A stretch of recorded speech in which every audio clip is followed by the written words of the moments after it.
यह भारतीय संविधान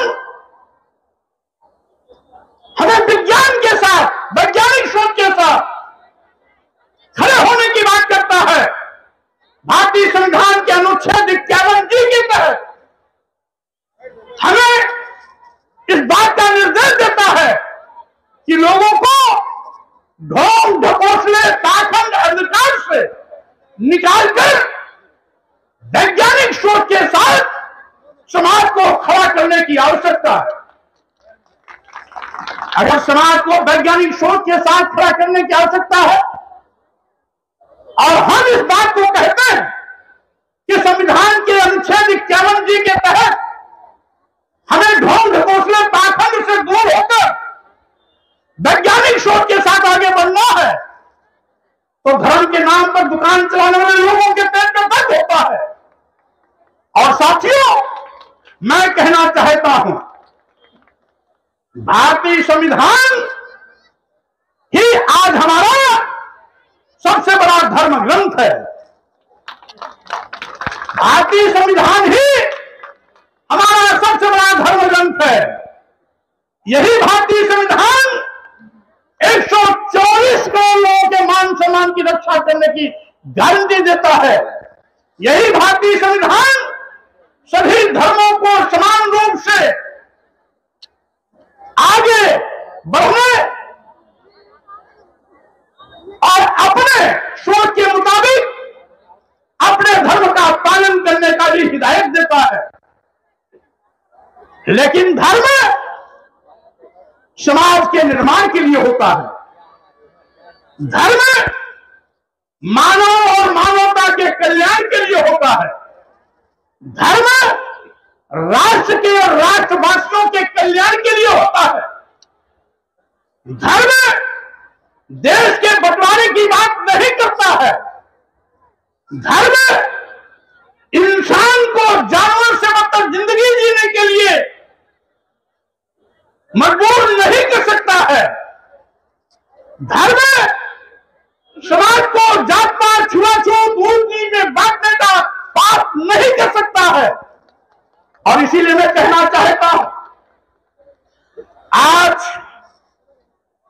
धर्म की दुहाई देकर के कोई संविधान की धज्जियां उड़ाएगा तो स्वाभाविक रूप से ऐसे संविधान विरोधी ताकतों से निपटने के लिए हमें आगे आना पड़ेगा।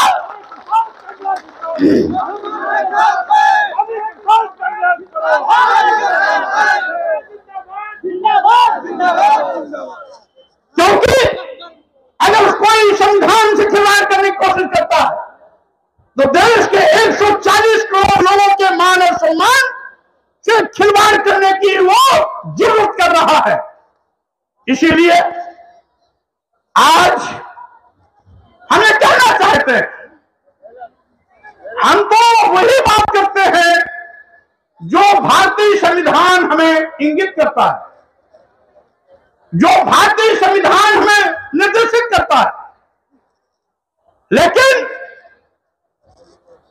अपने को धर्म का ठेकेदार कहने वाले लोग आज देश को बांटने की कोशिश में लगे हुए हैं।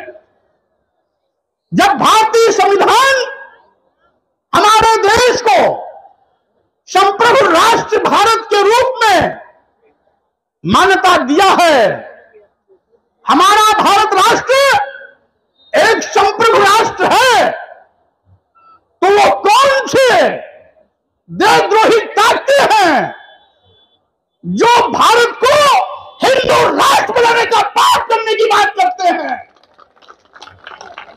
यह देश तो कभी हिंदू राष्ट्र था ही नहीं। यह कभी वैदिक युग था, कभी जैन धर्म था, कई हजार साल तक बौद्ध धर्म भी था और उसके बाद ब्राह्मण धर्म भी था। लेकिन हिंदू धर्म तो कभी था ही। जब हिंदू धर्म कभी नहीं था तो हिंदू राष्ट्र कैसे हो सकता है? और जब भारत राष्ट्र बन गया है तो भारत राष्ट्र में हिंदू राष्ट्र कैसे बन सकता है? और मैं कहना चाहता हूं, साथियों, यही हिंदू महासभा के लोगों ने 1923 में देश के बंटवारे की बात उठाई थी। 1939 में जब वीर सावरकर हिंदू महासभा के राष्ट्रीय अध्यक्ष थे, तो उन्होंने इसी देश के बंटवारे की बात को द्विराष्ट्र की अवधारणा में बांटने की मांग किया था। देश आजाद हुआ 1947 में, तो उसी हिंदू महासभा के दबाव में इस देश के दो टुकड़े हुए, एक पाकिस्तान बना, एक भारत बना। यही हिंदू महासभा के लोगों ने पहले भी इस देश का बंटवारा करवाया था। आज फिर से हिंदू राष्ट्र की बात करके ये देश के बंटवारे का बीज बो रहे हैं, क्योंकि अगर हिंदू राष्ट्र की मांग करेगा तो इस्लाम धर्म को मानने वाले लोग इस्लामिक धर्म की बात, इस्लामिक राष्ट्र की बात करेंगे। जैन धर्म को मानने वाले लोग जैन राष्ट्र की मांग करेगा। सिख धर्म के लोग सिखिस्तान राष्ट्र की मांग करेंगे। बौद्ध धर्म के लोग बुद्ध बौद्ध राष्ट्र की मांग करेगा। इसलिए हिंदू राष्ट्र का बीज बोने वाले लोगों, सावधान हो जाओ, तुम्हारे देश के बंटवारे की साजिश नहीं चलने पाएगी।